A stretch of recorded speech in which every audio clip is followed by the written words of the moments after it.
Boa tarde. Boa tarde, vamos começar um pouquinho mais cedo hoje, né? Um pouquinho mais cedo.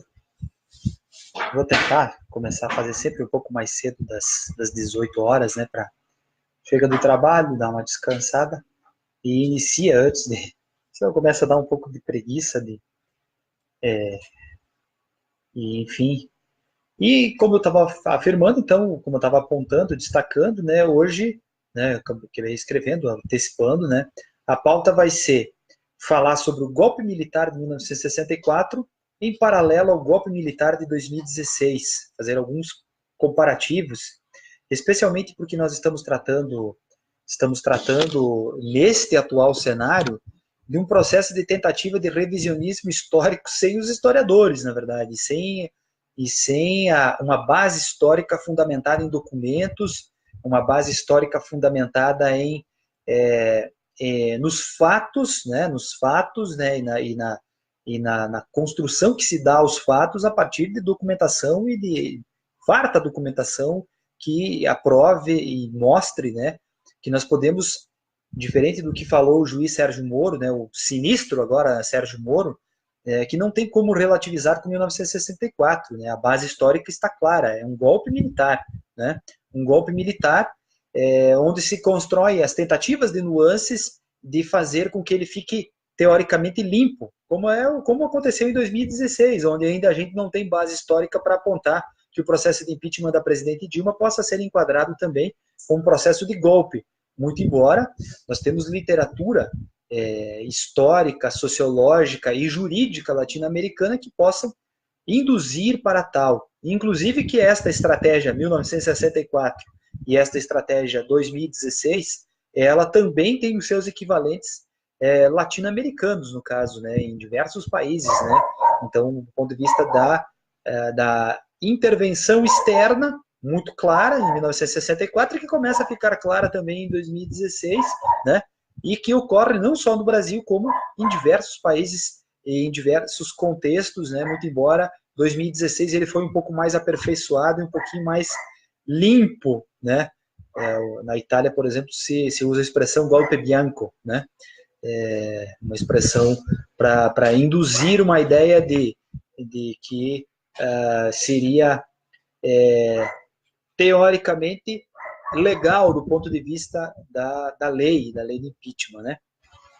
Então aqui, quem está chegando aqui é a professora Ana Porto, está dizendo boa tarde, aqui o Jackson Tomé levaram Marcola para Brasília junto a Moro, seu mentor. Eu não poderia precisar isso, Jackson, enfim, não saberia destacar que se isso é de fato, né?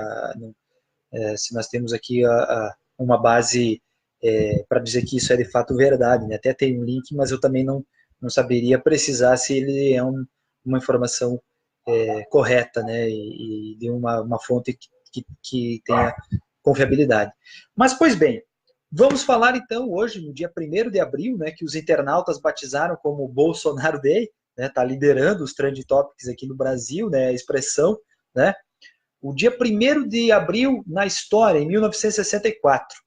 Primeiro a gente precisa retomar algumas questões, porque esta tentativa de revisionismo histórico, produzida por alguns pastores neopentecostais ligados ao olavismo, né, ao Olavo de Carvalho, e alguns segmentos do Exército, das Forças Armadas Brasileiras, né, e especialmente a banda suja, né, das Forças Armadas Brasileiras, que são capitaneadas pelo atual presidente eleito, né, o Jair Bolsonaro, que também defende, inclusive o Palácio do Planalto repercutiu um vídeo homenageando o golpe militar de 1964, a expressão revolução não cabe a 1964. E aí aqui eu estou falando enquanto graduado em geografia, mestre em história e não sou doutrinado, não é esta a questão, é você tratar os fatos históricos pela versão que sim se coaduna ao pensamento político progressista, mas que não é uma invenção dos fatos.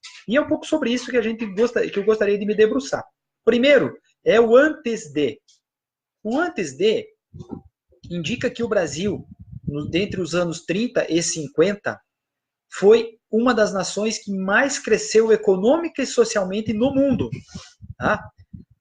a gente pode questionar todos os métodos do varguismo do ponto de vista que ele também governou num processo de ditadura, naquele contexto caudilhista, enfim.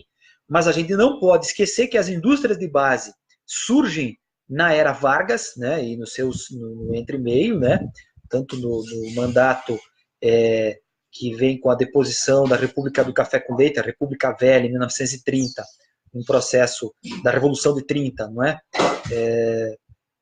Bem como depois a gente passa pelo processo, né, do estado de sítio, que leva o governo até 1942, mas também depois tem o processo de eleição do Getúlio Vargas em 1950, e que dura até a Carta Testamento e o seu suicídio em 1954, que é a consolidação das leis do trabalho, né, que é alguns avanços econômicos e sociais do ponto de vista nacional, do crescimento do PIB e tudo mais, e de uma certa organização das políticas públicas, né, de incipientes políticas públicas no Brasil. Tá? Depois nós vamos ter, num cenário posterior aí, nesse entremeio aí, a eleição do JK, e isto se dá, então, com a ideia algum desenvolvimentismo, né? Não necessariamente nacional desenvolvimentismo, não era tão claro isso, e com a transferência da capital brasileira do Rio de Janeiro para Brasília. E aí nós temos um processo eleitoral que elegeu, então, o Jânio Quadros, e aí na época você elegia também o vice, né? As eleições eram separadas, o Jânio Quadros com o espectro político mais à direita, e o seu vice, né, então, acabou sendo o João Goulart, o Jango, né? A dupla Janjan, no caso, o João Goulart, que era ligado ao trabalhismo, então, de certa forma, ele era um herdeiro político do Getúlio Vargas, também gaúcho, também de São Borja, né? Cunhado do Leonel Brizola, que era o governador do Rio Grande do Sul, do trabalhismo, do PTB, né? Então, daquele contexto. E aí nós temos, então, o governo Jânio Quadros, cheio de problemas, né? Ele também usou a vassoura, né? Sempre o moralismo, né? A ideia da vassoura contra a corrupção, enfim, se elegeu presidente um pouco em cima disso, com algumas toadas populistas, né? Comer sanduíche, deixar cair farelo de pão no paletó e tal, para parecer mais popular, né? Enfim. Mas o fato é que ele, em 7 meses de governo, ele renunciou ao mandato, né? E quem compara com o Bolsonaro acha que o João Goulart o Jânio Quadros, desculpa, era mais normal do que o Bolsonaro, tá? Tinha uma questão melodramática e tudo mais, assim, cheia do personagem, mas não era esta aberração que é o Bolsonaro hoje. O seu vice, né, então, que assume o poder, foi mal visto, né, naquele cenário, e aí a gente precisa fazer um apanhado histórico sobre comunismo. Sim, em 1959 teve a Revolução Cubana, tá? Nós vivíamos um contexto de Guerra Fria, mas a gente precisa pensar que é muito delírio do fantasma comunista, né? Você pensar que o PCB, enquanto partido que vivia clandestino, não clandestino, né, mas que era um partido institucional, né? Naquele contexto, o PCB era um partido institucional, ele não falava em guerrilha, em revolução, né? Enfim, ele era um partido institucional, era um partido que disputava, quando era liberado, disputava os processos eleitorais. Tá? E mais do que isso, né? A ideia esse fantasma construído, né, como é hoje, né? Hoje pior ainda, no caso, né? O João Goulart, ele era ligado ao PTB, mas ele tinha um perfil caudilista, era fazendeiro, né? Algumas concepções nacionais desenvolvimentistas, mas em hipótese alguma ele era comunista. Ele poderia ser chamado no máximo de social-democrata, né? Naquele cenário, naquele contexto, né? Mas aí a gente precisa pensar esse apanhado histórico, de pensar que o Brasil cresceu econômica e socialmente no período do varguismo, tá? E que esta concepção nacional desenvolvimentista do João Goulart, do Jango, ela seria, na minha concepção, na minha avaliação, extremamente positiva para os avanços sociais do Brasil, e que poderiam ser avanços econômicos também. Obviamente que aqui a gente está fazendo um exercício de futurologia, olhando para o passado, né?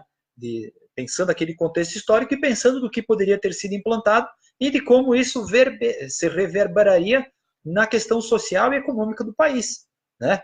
Mas esta concepção, esta construção, ela precisa ser analisada, né, pensando numa ideia nacional desenvolvimentista, como foram os governos Lula e Dilma, por exemplo. A gente podia pensar essa base histórica, né?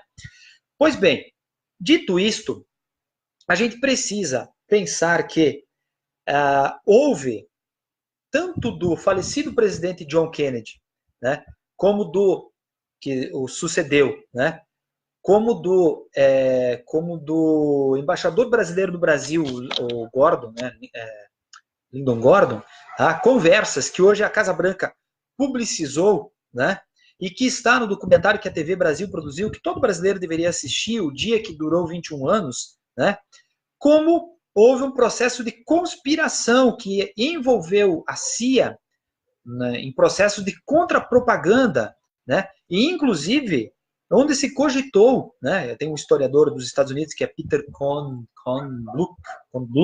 se não me falha a memória, que fala que o Kennedy sugeria a possibilidade de intervenção militar no Brasil. Tá? Isso antes de 1964. Tá?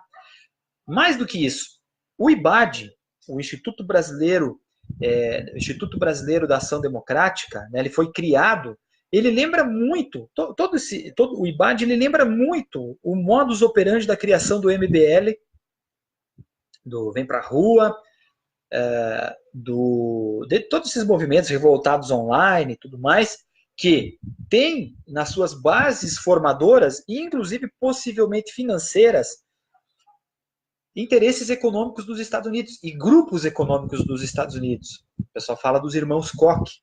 O IBAD ele teve toda essa concepção e essa construção. E o que o IBAD fazia naquele contexto? Em 1963, por exemplo, teve uma CPI no Congresso Brasileiro para tentar apurar se o IBAD havia captado dinheiro ilegal, inclusive de financiamento estrangeiro, para eleger parlamentares que fossem oposição ao Jango, né? Ao Jango. Inclusive teve todo aquele cenário da construção do parlamentarismo, né? Enfim, né? Aquela remodelação, no caso, né? Para tentar reduzir o poder do Jango. Pois bem, meus caros, aí nós temos o seguinte, nós temos em 1963 essa CPI que sinalizava que poderia políticos de direita, especialmente da UDN, né? E talvez do PSD, terem sido patrocinados com captação de recursos estrangeiros. Tá? As documentações que apontam para tal, elas mostram este cenário. E se a gente for fazer um exercício de comparação, existem uma série de políticos ligados especialmente ao MBL, a esses grupos, né, e que foram candidatos pelo PSL, pelo Novo, né, pelo DEM, né, que tem, por exemplo, Luiz Miranda radicado nos Estados Unidos, um sujeito que se elegeu. A Carla Zambelli se elegeu uma das mais votadas em São Paulo. O Kim Kataguiri se elegeu. Né, várias figuras assim que emergiram daqueles protestos de junho de 2013, né, que começou ali, né, naquela incorporação, né, naquela espécie de cooptação, né, do ato popular, do MPL, que tinha uma pauta específica, a luta do transporte coletivo, especialmente em São Paulo, não é? Mas a partir disso, os grupos passaram a se opor à Copa em junho de 2013 e que se reverberou nos protestos de verde e amarelo, né, inflados pelos meios de comunicação e que redundaram na eleição de uma base parlamentar, digamos assim, com concepções ultradireitistas e, inclusive, que defendem a comemoração da Revolução de 1964. Tá? E em 1964 nós também tivemos isso. Protestos, né, chamados por associações comerciais, protestos inflados pela tradição família e propriedade, por setores da Igreja Católica conservadores. Né? O IBAD fazia vídeos, né, fazendo um processo de mitificação da ideia do fantasma, do perigo vermelho, né, enfim, pelo país, né, e induzindo que o Jango seria comunista, né, a ideia da criação do espectro do comunista, né, tem até eu já falei outro dia, né, do colega meu, Wagner, lá de Erechim, que no mestrado em História aqui da UFFS escreve algo nesse sentido, na construção do espectro do comunismo, né? Porque tem um processo de propaganda muito forte, né? Nos meios de comunicação, nos grandes meios de comunicação, mas também nos pequenos meios de comunicação, nas rádios, alinhadas a interesses econômicos de associações comerciais e de políticos de direita locais, que induziram e que construíram esse cenário. Pois bem, mas aonde que vem esta ideia revisionista de chamar o golpe de não golpe, né? Uma dessas questões vem da cassação do Jango, né? A cassação do Jango pelo Congresso Nacional. Sim, ele foi cassado pelo Congresso Nacional. Mas quando você tenta construir esta ideia, você começa pelo motivo e constrói o pretexto, né? Então, você tinha que caçar o Jango, né? Mas como que você vai chegar nisso? Então, é você produzindo um cenário de efervescência social, de convulsão social. Então, não dá para se esquecer que em 29 de março de 1964, o governador de Minas Gerais, da UDN, o partido alinhado ao golpe, né, o Magalhães Pinto, esteve reunido com o Olímpio Mourão Filho, que era o comandante do Exército lá em Minas Gerais, no quartel, lá na 4ª Região, e com o comandante da Polícia Militar de Minas Gerais, José Geraldo. Eles se reuniram e tropas foram às ruas no dia 31 de março de 1964. Tá? Neste sentido, é possível, a gente não sabe, porque o Jango não contou esta história, né? Depois ele morre, e há relatos que pode ter sido envenenado, há concepções históricas que ele pode ter sido executado no Uruguai, no seu asilo, né? O Jango, possivelmente, deve ter percebido correlação de forças sociais, né?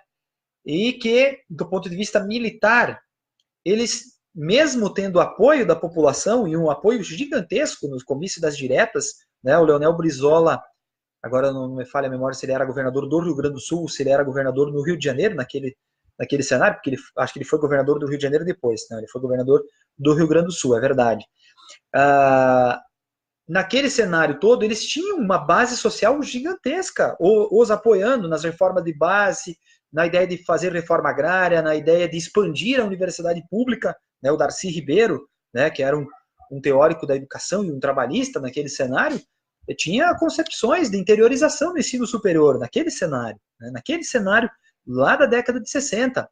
Então não era o nacional-desenvolvimentismo, não era comunismo, mas ele abarcava ideias que o campo progressista, o campo de esquerda, apoiava, né? E que produzia base social dos sindicatos e tudo mais nesse cenário.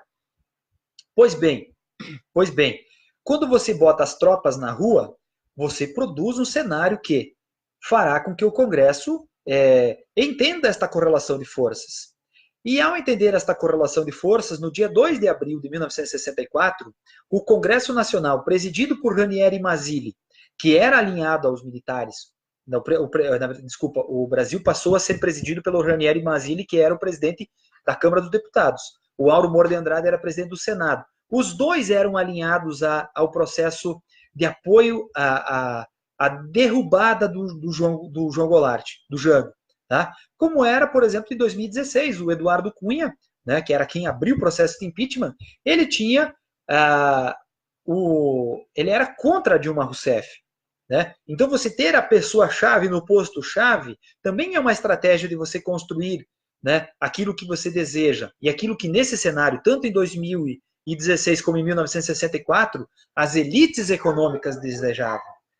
Eram os ricos que queriam a deposição de Jango, como foram os ricos que quiseram e inflaram e patrocinaram a deposição de Dilma Rousseff em 2016.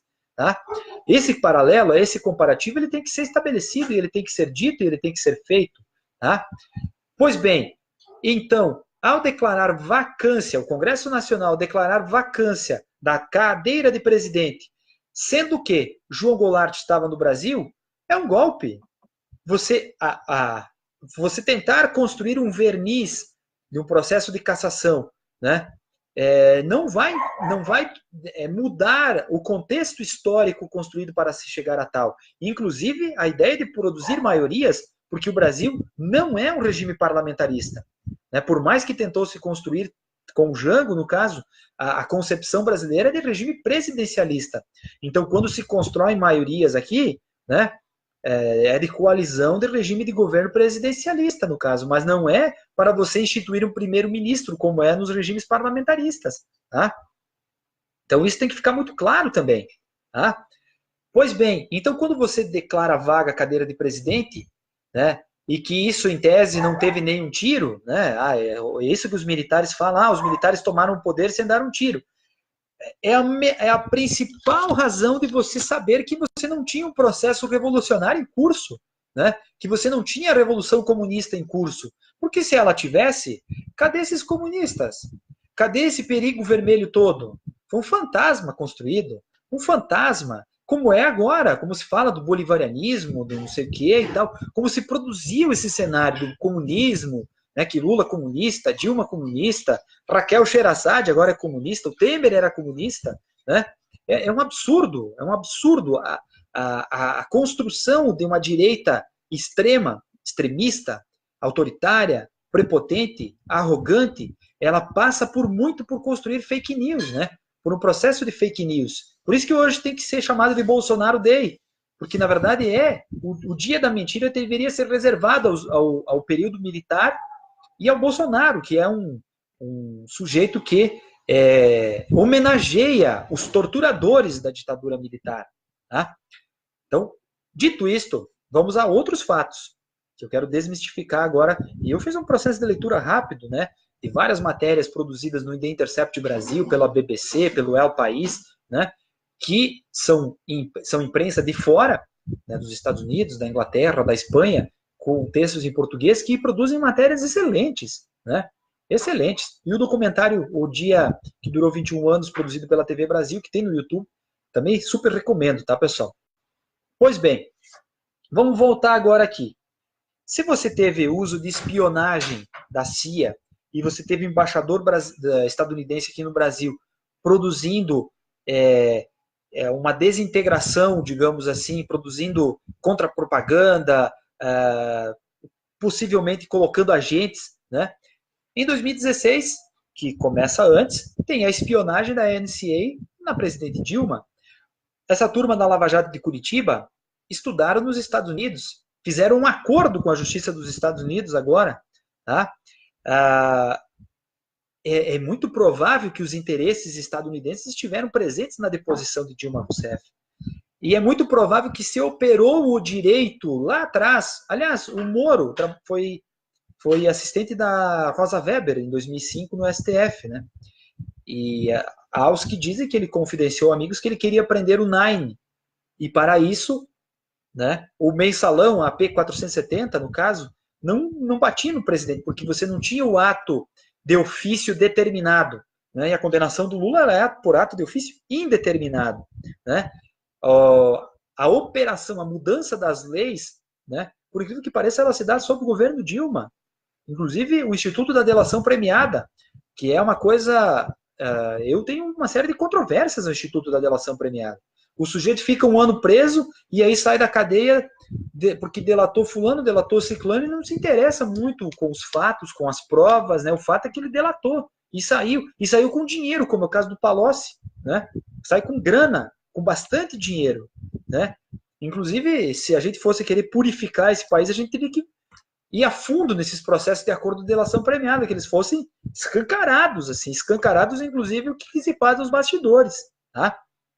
Pois bem, meus caros, isso tem que ser dito do ponto de vista histórico, né?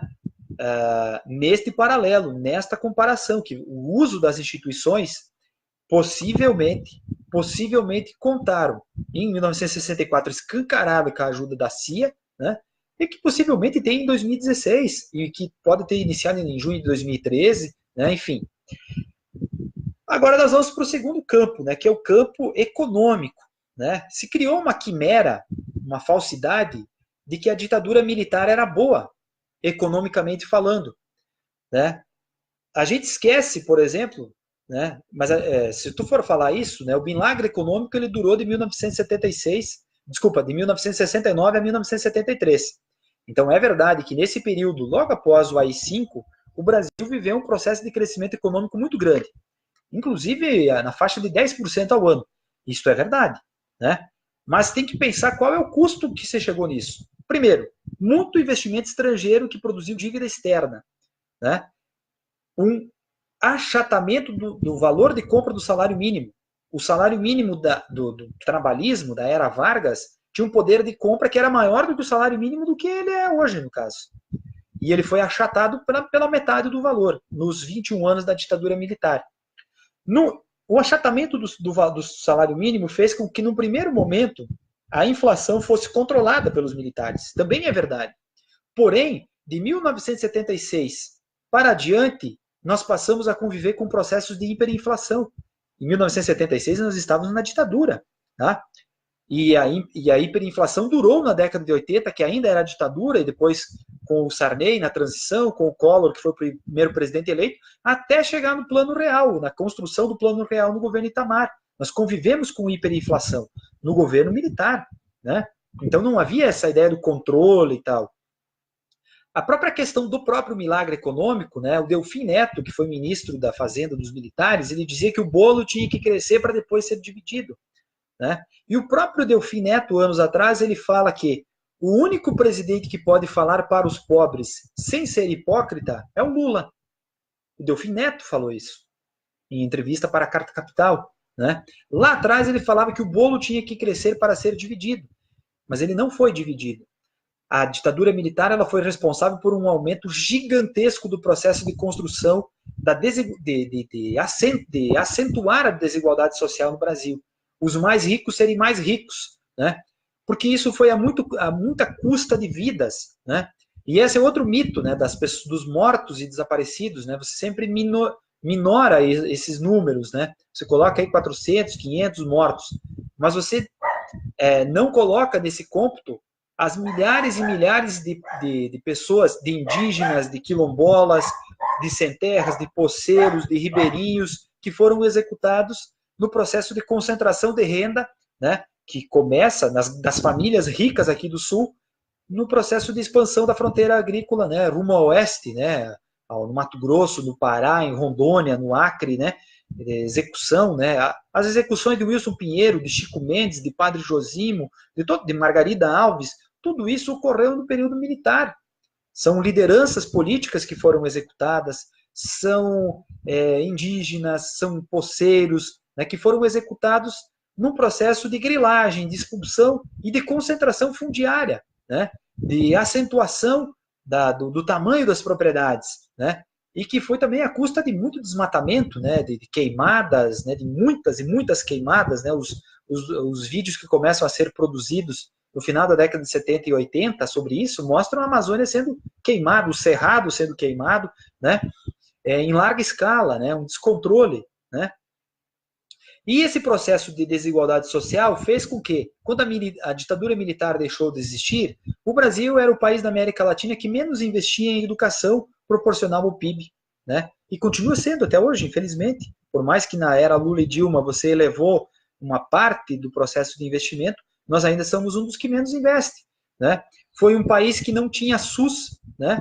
As pessoas esquecem que antes de 1988, na Constituição Cidadã, você ter uma dor de dente era uma desgraça. Eu nasci em 1981 na ditadura militar.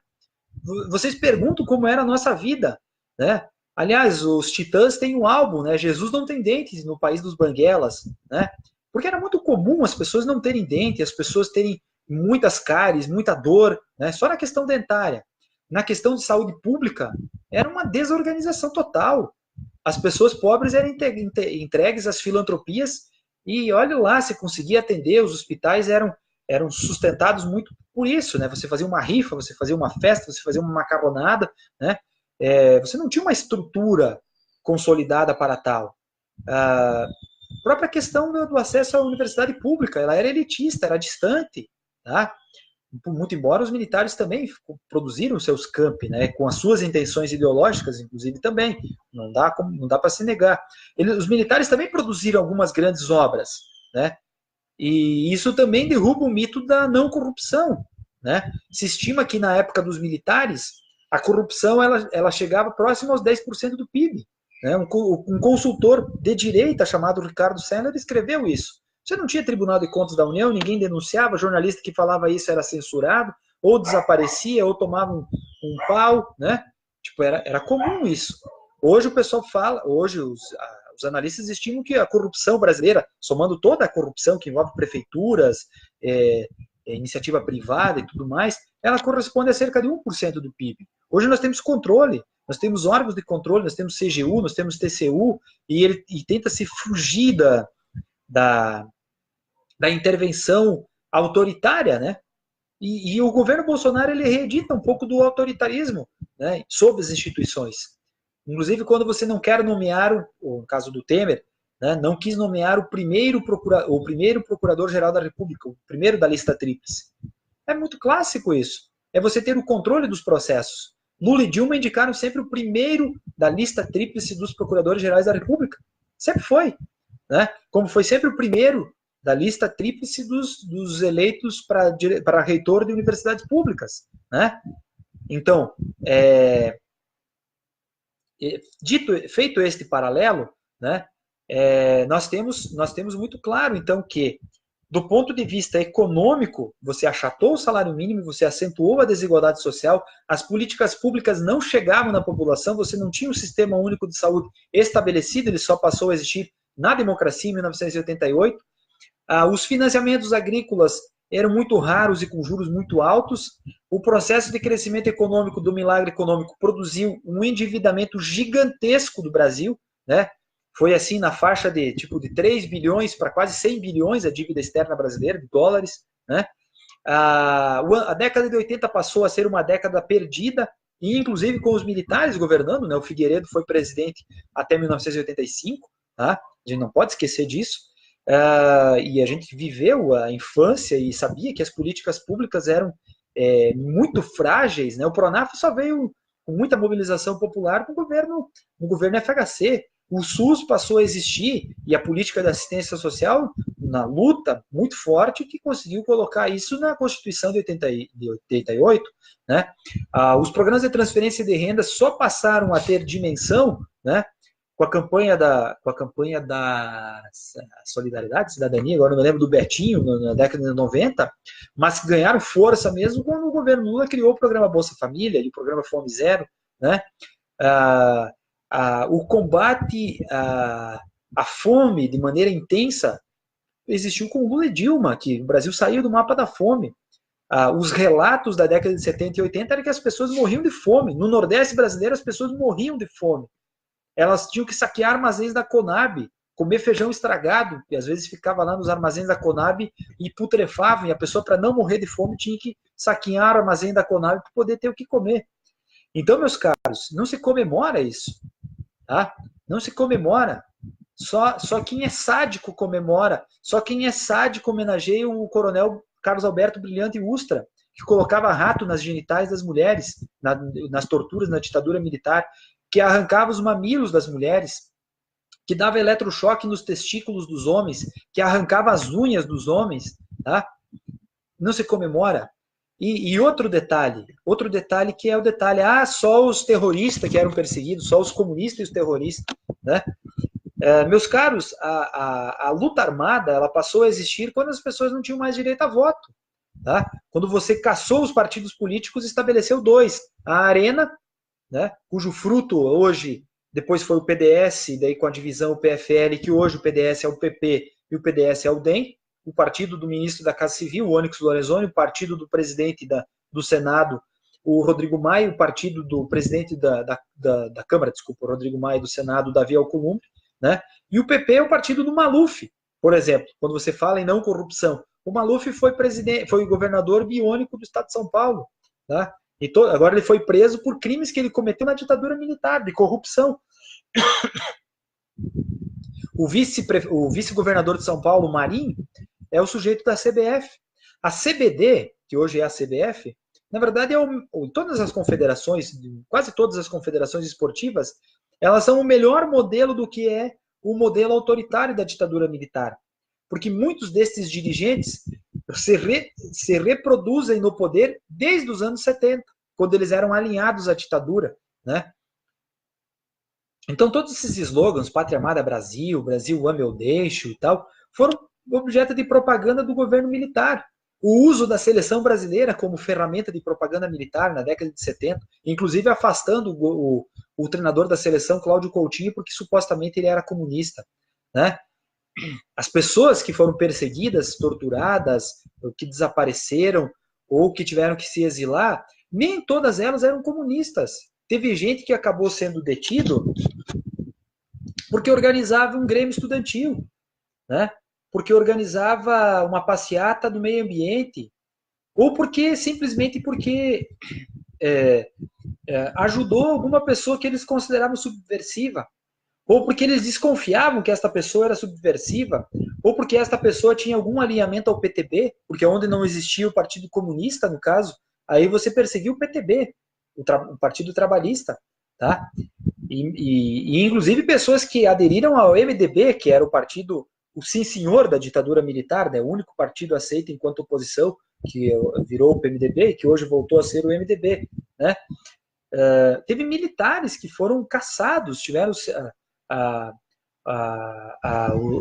foram expulsos da corporação, no caso, porque em tese não compartilhavam com essa tese, com as teses autoritárias e de alinhamento aos Estados Unidos, tá? Então, meus caros, do ponto de vista da guerrilha, né, eu poderia me adentrar, acabei não fazendo mais leituras, né, mas também é uma ideia equivocada, né?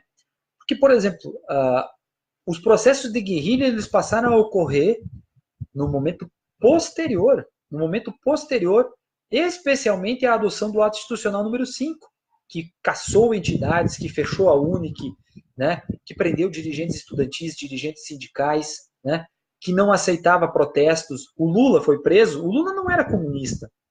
Se você pegar o Lula da juventude, ele era um sujeito que ele mesmo achava que não era tão politizado assim, que passou a participar das discussões porque o irmão, o Frei Chico, né, o mais velho, o chamava, no caso, né?